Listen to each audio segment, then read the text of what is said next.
Pranam Acharya ji. I wanted to ask, how do we deal with loneliness in the pursuit of a very personal goal? I have to paint a small picture for it. Let's say you are going through a struggle which no one knows about. No one appreciates it. But you are battling with it every single day, 1 hour at a time. And the funny thing is that you are winning, but there is no one with you to appreciate it. The brain starts to play games with you. It starts to convince you that you are losing, even though you are winning. It overpowers you when you are feeling low.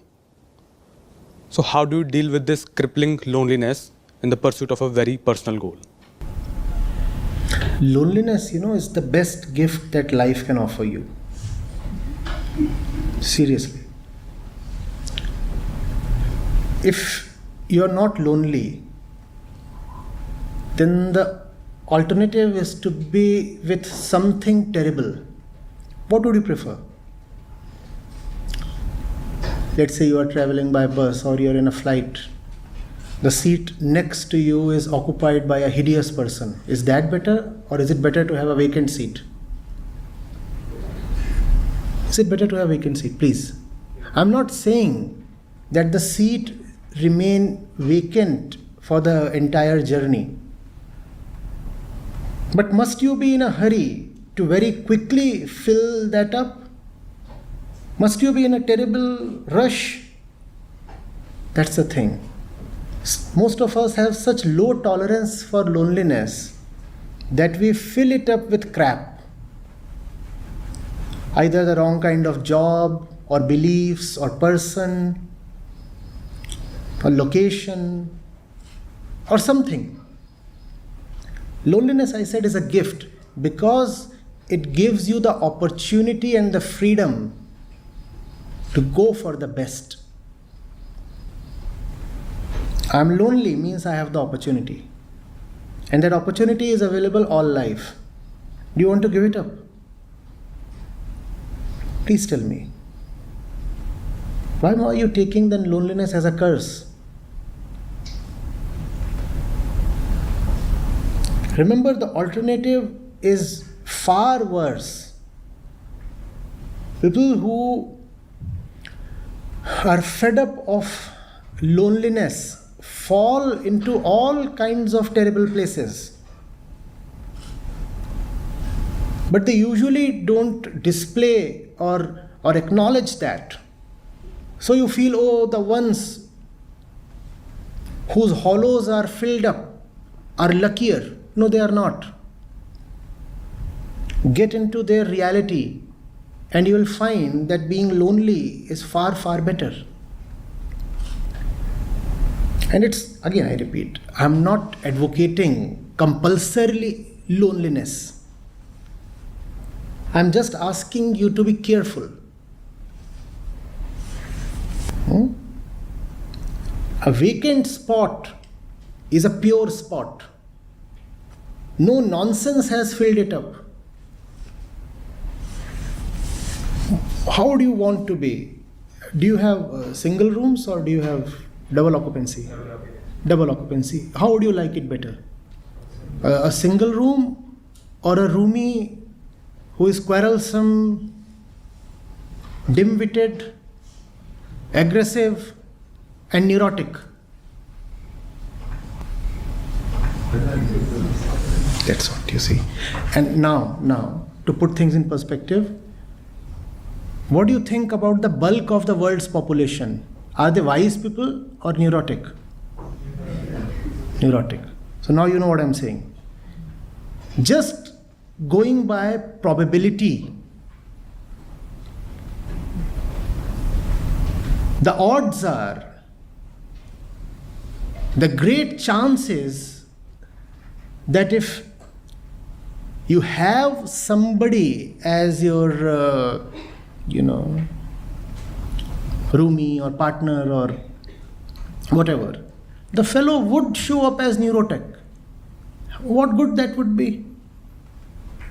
Better to enjoy your loneliness. That gives you a lot of opportunity. You can experiment, you can do this, you can do that.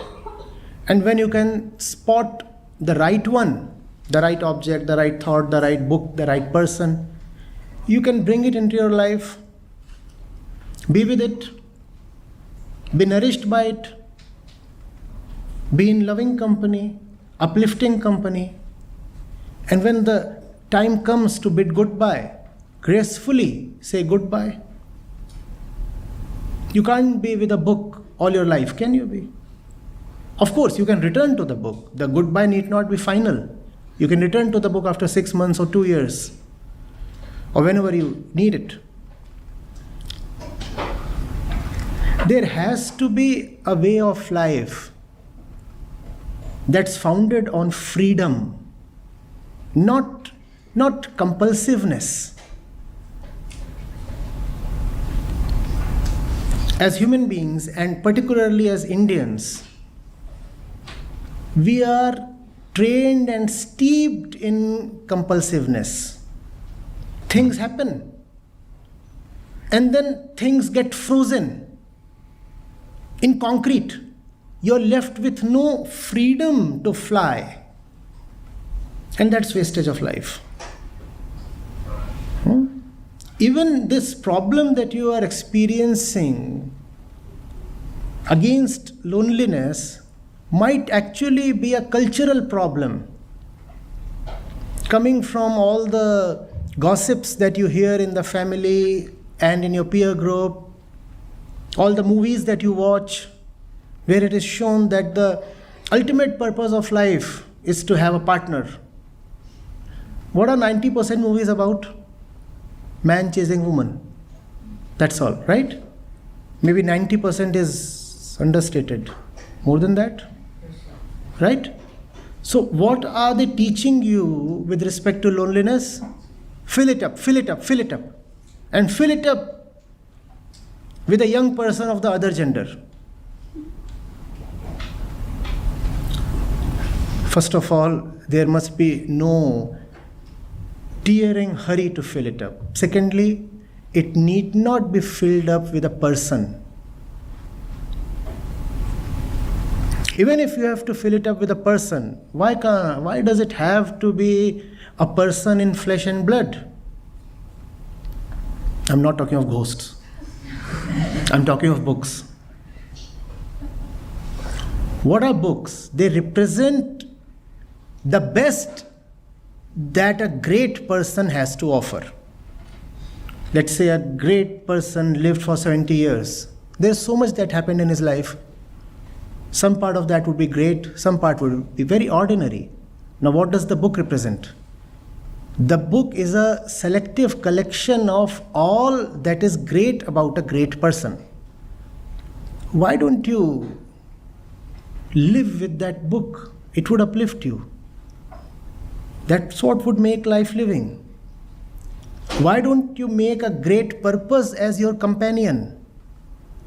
Why can't you live for a wonderful mission? Why can't that fill up your loneliness? I'm asking you, please. Why does it have to be a man, a woman, or something like that? Why do you have to belong to a crowd? These are just questions. Let these stay with you. So isn't loneliness different than being alone? Are you talking about being alone then? Red Krishnamurti, you are coming from there. Yes, obviously. But before I get into that academic discussion, what is loneliness? The mind is lonely. What is aloneness? The true self, the Atma, is alone. To people of your age, it's more important to practically explain that loneliness is not the curse our culture paints it to be. Loneliness might actually be a blessing if you keep your biases aside.